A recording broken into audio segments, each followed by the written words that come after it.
The last game we struggled with that would be about Cincinnati, which I think was like week 4. But as far as that stuff, I think some of the zone read stuff is the least he got hit.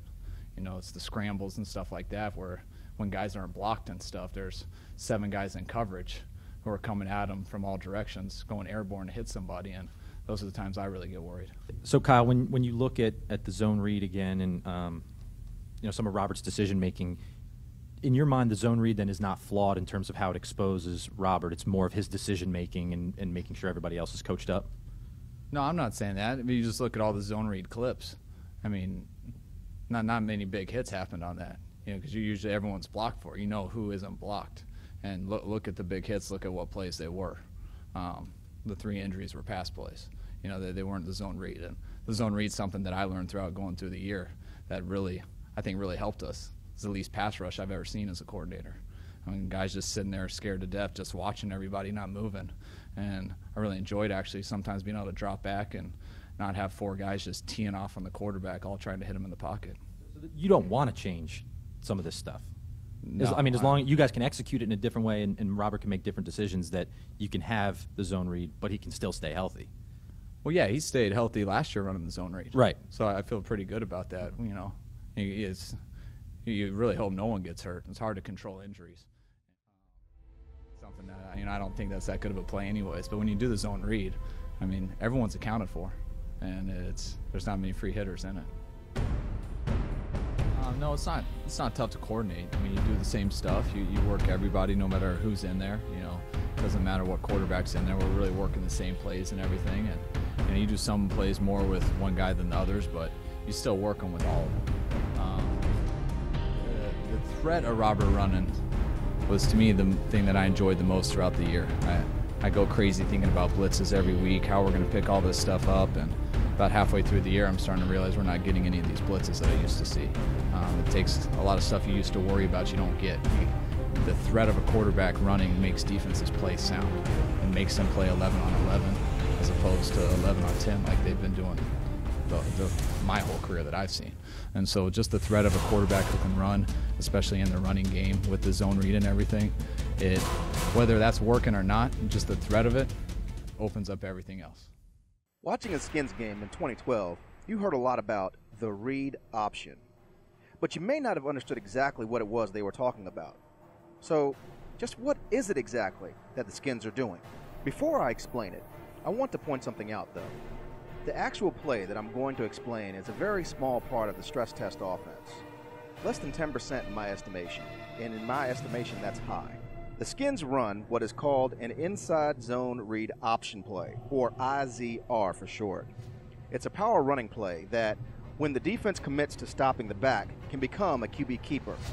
In effect, this one running play threatens both the defensive interior and the edge that the quarterback faces. Things are made simple for the quarterback because the play hinges on one guy, the unblocked defender to the play side of the field. If he attacks the running back, the quarterback should keep it. If the defender soft plays it, that's where they wait to see what happens. He can give or keep depending on what he feels and sees. If the defender attacks the mesh point, where the quarterback and running back meet for the handoff, he should give it to the back. From this, you can tell that no matter what the defensive end does, he should be wrong if the quarterback is making good decisions.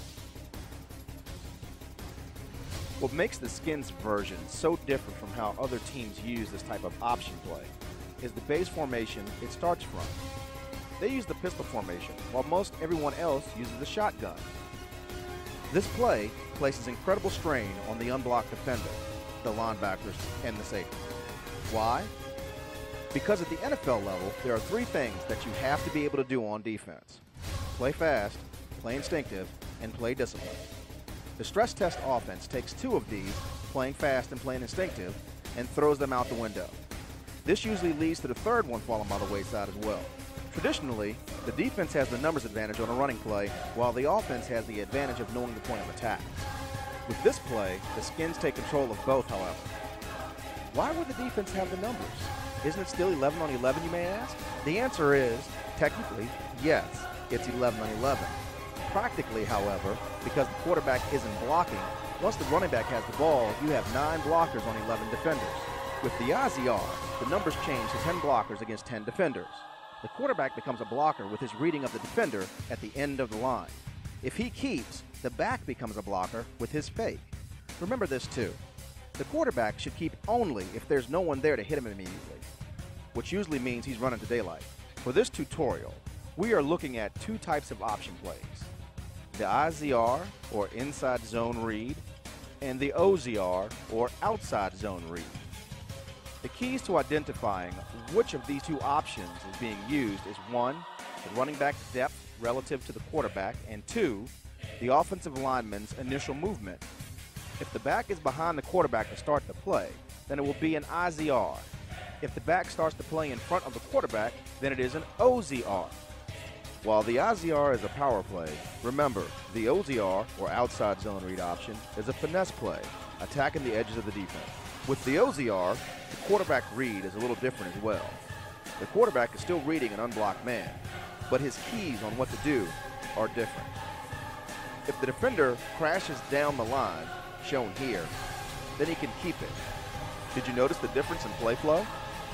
The I.Z.R attacks the defensive line, while the O.Z.R sweeps around the edges.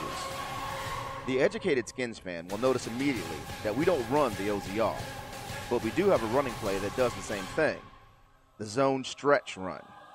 We'll be covering that in a later video. These two concepts work the defense inside to out, normally the I.Z.R setting up the O.Z.R. This may sound confusing, but work with me here. When you hear I.Z.R, think attack. When you hear O.Z.R, think sweep. You may be thinking, this is all well and good, but why not do what everyone else is doing? Why not run a traditional offense? Well, believe it or not, this is a traditional offense. It's just that one small facet of it, in its execution, is non-traditional. That being said, the principle behind the play is very traditional. Create a mismatch somewhere, then attack that mismatch. The Skins use this offensive tool to execute a basic football concept because, well, it scares the sleep out of defensive coordinators. It also fits a core belief that I've found the Shanahans hold offensively.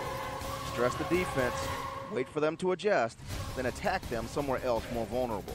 So remember, the more tools that you have to manipulate the defense into favorable situations, the easier it is to successfully attack it. Okay guys, I.Z.R and O.Z.R 101 is officially done. The next video will be the Zone Stretch 101. See you soon.